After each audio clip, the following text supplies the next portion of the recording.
Government వారు 35 లక్షల metric టన్నులను tender పెట్టడం జరిగింది. ఆ టెండర్ పెట్టినటువంటి కంపెనీ ఏదైతే తీసుకున్నదో ఆ 35 లక్షల మెట్రిక్ టన్నులలో ఎంత లిఫ్ట్ చేసిర్రు, ఇంకెంత రైస్ మిల్లలో మిగిలి ఉందనేది ఒకసారి సభ ద్వారా తెలుసుకోవాలని అనుకుంటున్నాను. అలాగే అగ్రికల్చర్కి సంబంధించిన రుణమాఫీలో 1,00,000 రూపాయలది 1,50,000ది ఈరోజు 1,50,000 వరకు చేయడం అనేది రైతులకి ఇది శుభసూచకమే. ప్రతిపక్షంలో ఉన్న ప్రభుత్వం వారు చేసిన మంచి పనికి రైతుల తరపున ధన్యవాదాలు తెలియజేస్తూ మిగతాది కూడా త్వరలోనే చేయాలని కోరుకుంటున్నాను. అలాగే ఇక్కడ ఎప్పుడైతే ప్యాడీ ప్రొక్యూర్మెంట్ చేయాలని అనుకున్నప్పుడు అక్కడ ఉన్నటువంటి ట్రాన్స్పోర్ట్ ఫెసిలిటీ కానీ, అక్కడున్న మార్కెట్ వాళ్ళు కల్లాలల్లో తీసుకునేటప్పుడు కానీ, అక్కడ ఉన్నటువంటి డ్వాక్రా గ్రూప్ల ద్వారా కానీ, లేదా సిఓ ప్యాక్స్ ద్వారా కానీ ఏదైతే ప్యాడీని లిఫ్ట్ చేయాలని అనుకుంటున్నప్పుడు దానికి సంబంధించిన ట్రాన్స్పోర్ట్ లారీలు కానీ, అక్కడ ఎత్తడానికి లేబర్ కానీ అందరినీ కూడా సమకూర్చి చేయాల్సిన అవసరం ఉంది. గత 10 సంవత్సరాలుగా ఎప్పటి నుండో సెంట్రల్ గవర్నమెంటు ఈ ప్యాడీని కొంటూ వస్తుంది. కేంద్రంలో ఏ పార్టీ ఉన్నా, ఏ ప్రభుత్వం ఉన్నా ఈ ప్యాడీని కొనడం మాత్రము ఆ ప్రభుత్వాలే చేస్తున్నటువంటి కార్యక్రమము. కానీ మధ్యలో ఉన్నటువంటి రాష్ట్ర ప్రభుత్వాలు ఎక్కడైనా సరే కమిషన్ మీదనే అది సర్వీస్ చేస్తూ ఆ లిఫ్ట్ చేయడం జరుగుతుంది. మన్మోహన్ సింగ్ గారు ఉన్నప్పుడు తీసుకున్నారు, అలాగే వాజ్పేయి గారు ఉన్నప్పుడు తీసుకున్నారు, అలాగే మోడీ గారు వచ్చిన తర్వాత కూడా తీసుకుంటున్నారు. అది ఖచ్చితంగా కేంద్ర ప్రభుత్వం తీసుకుంటున్నటువంటి ప్యాడీ ప్రొక్యూర్మెంట్.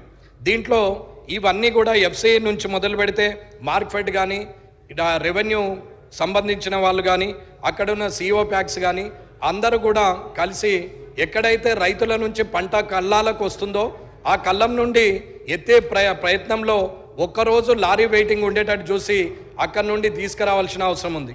రైస్ మిల్లర్స్ అని అడిగితే పెట్టెలో ఆల్రెడీ నింపింది ఉన్నది, ఆల్రెడీ గోడౌన్ నిండింది, మా కళ్ళాల్లో కూడా పడ్డది, వర్షం పడితే మాకు ఇబ్బంది అవుతుంది, లారీ అక్కడి నుంచి లిఫ్ట్ కావట్లేదు, ప్యాడీకి లిఫ్ట్ చేస్తే తప్ప మేము తీసుకోలేమని రైస్ మిల్లర్స్ అంటారు. కళ్ళాల్లో అడిగితే లేబర్ లేరంటారు, రెవెన్యూలో అని అడిగితే ట్రాన్స్పోర్ట్ దొరకలేదని అంటారు. ఇది గత ప్రభుత్వంలో అదే జరిగింది. మొన్నటికి మొన్న వచ్చినటువంటి పంట కూడా, యాసంగి పంటలో కూడా జరిగినటువంటి సమస్య అదే. సరే, అప్పుడు అందరము ఎలక్షన్లో బిజీ ఉండడం వల్ల రైతులకు ఇన్కన్వీనియంట్ జరిగింది కాబట్టి అది ఇంకొకసారి తిరిగి అలాంటి పరిస్థితి రాకూడదనేది ఆలోచించి అగ్రికల్చర్ డిపార్ట్మెంట్ వారు దయచేసి దీని మీద నిర్ణయం తీసుకోవాలని కోరుకుంటున్నాను. రెవెన్యూకు సంబంధించి ఇప్పటి వరకు కూడా రెవెన్యూ డిపార్ట్మెంట్లో విఆర్ఏలు విఆర్ఓలు లేకుండా గ్రామీణ పరిస్థితి చాలా దరిద్రంగా తయారైపోయింది.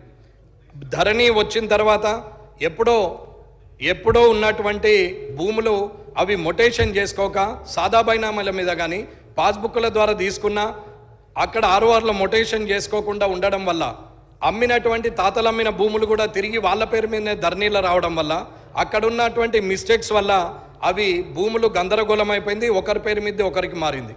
మాడ్యూల్స్ 33 ఉన్న తెలంగాణ ధరణిలో టీఏ మాడ్యూల్ 33 ఉన్నా కానీ అందులో నుంచి అవి మార్పులకు చేర్పులకు కనీసం ఎంఆర్ఓలకు కానీ ఎవరికి అధికారం లేదు. సీదా collector to chief secretary to CMO. ఇది తప్ప ధరణిలో ఎవరికి మార్పులు చేర్పులు చేసే పరిస్థితి లేదు. ధరణి మీద కమిటీ వేసామని చెప్తున్నారు. ఇప్పటికి కూడా ప్రజలకున్న ఆస్తులు మొత్తం రెవెన్యూ కంట్రోల్లో ఉన్నాయి.